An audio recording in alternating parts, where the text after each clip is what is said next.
Well, in a perfect world, you'd never make a mistake. You'd never click the wrong object. Like I was on the wrong layer a little bit ago. I was on the rose layer instead of the ribbons layer. You'd always correctly anticipate how specific actions would bring your design ideas to life exactly as you imagine them. You'd never have to backtrack. For the real world, however, Photoshop gives you the power to step back and undo actions so that you can try other options. You can experiment freely knowing that you can reverse the process. Even beginning computer users quickly come to appreciate the familiar undo command. You'll use it to move back one step and then step further backward. In this case, you'll go right back to the light color that we originally chose for the name. So, a couple of different ways to do it. You can click Edit and then Undo Edit Type Layer. See, it took it back to that yellow. I can go Edit, Redo. I'll be honest, I never do that. If you're on a Mac, you can do Command Z. On a Windows, it will be Control Z. If you want to redo something, it's Shift Command Z or Control Shift Z. That will redo. So get used to doing that. You will use that a lot. Every time you use the undo command, it reverses one more step. So if you want to undo 5 steps, you could do that 5 times. The redo command works the same way.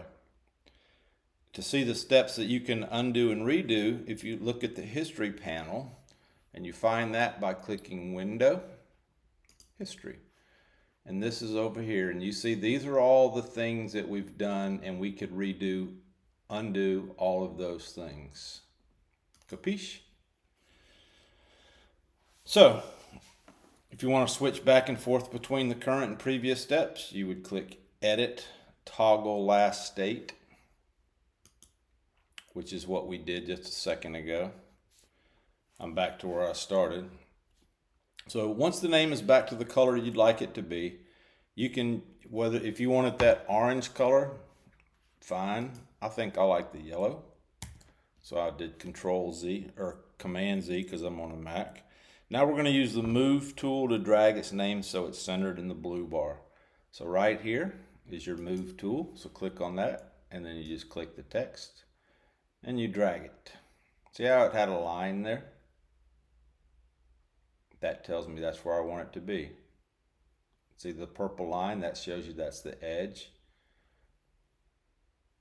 So I'm going to put, see that right there? See those lines around it? That's what I'm going to do. All right.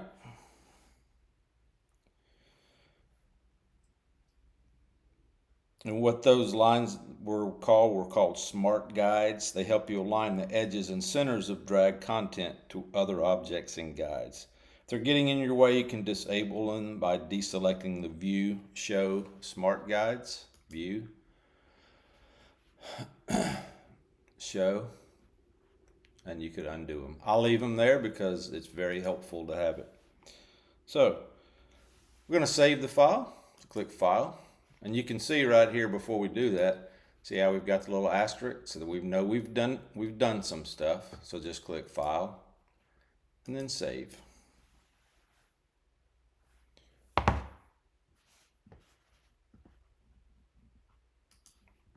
To go over some things now, more about the panels and panel locations, these things over here.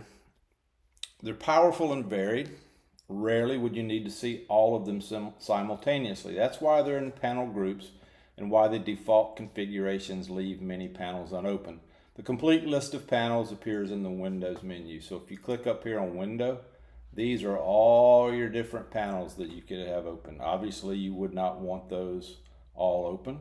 Check marks appear next to the ones that are open and active. So you see I have layers, swatches, application frame, options, tools. All of those things are the things that are available for me right now.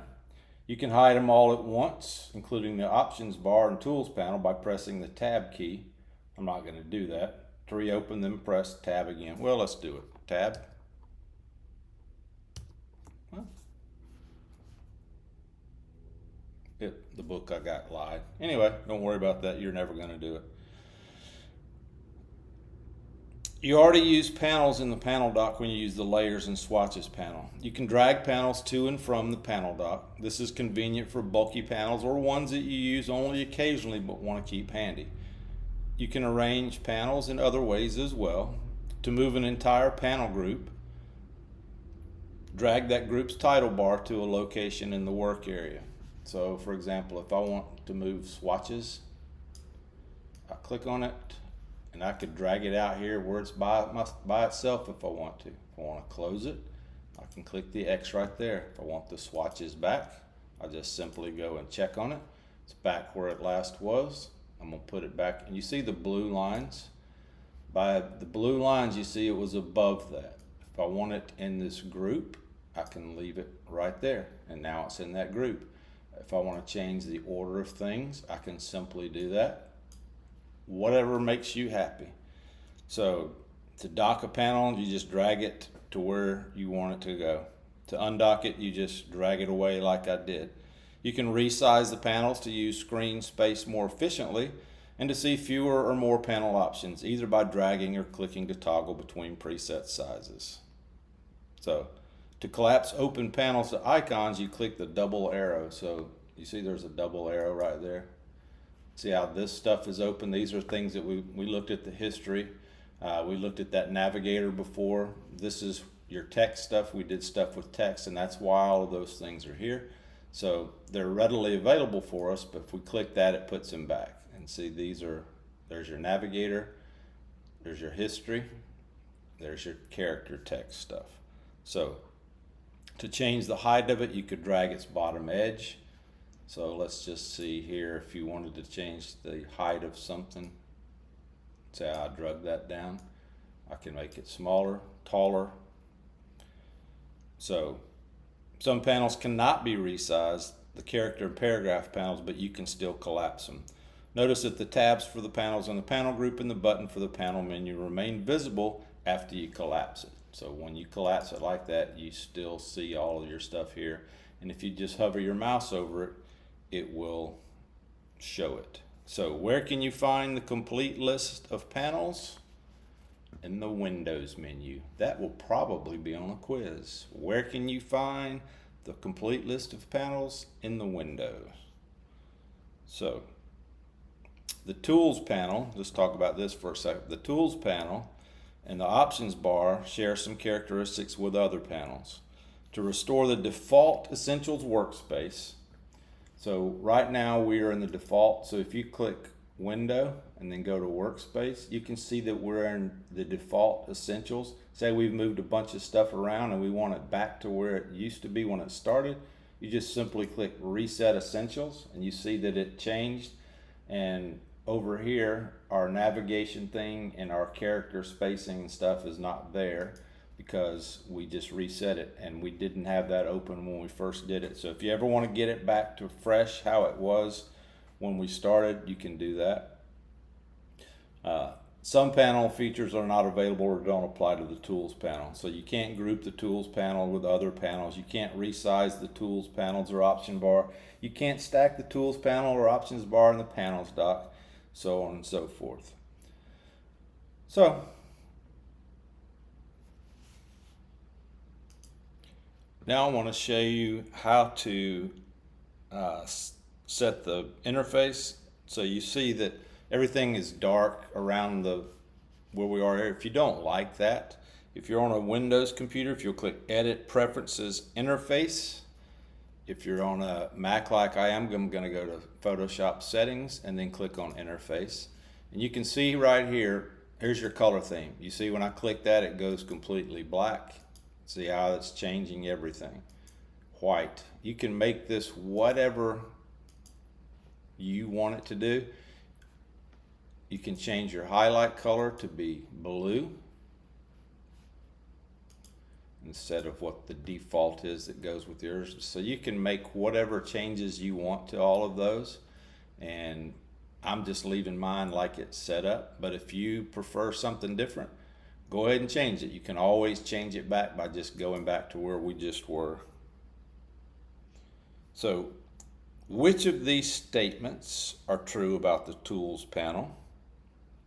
You can group the tools panel with other panels. You can resize the tools panel. You can drag the tools panel around the work area, or all of those are correct. Well, the correct answer is you can drag the tools panel around the work area. You might see that again. So, congratulations, you have just completed lesson 1.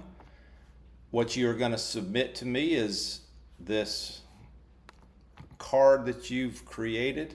When I grade it, what I'm going to look for is that you've got an adjustment layer here where we did the brightness and contrast. You've created this ribbon right here, and it has your name in it. And it should be, well, it can be whatever color you want. I just happen to choose it. So you've changed this. That was an alarm. Don't be alarmed just because my alarm went off, but that was an alarm. So save it. You're going to submit to me your working Parazine. Congratulations for finishing your first project.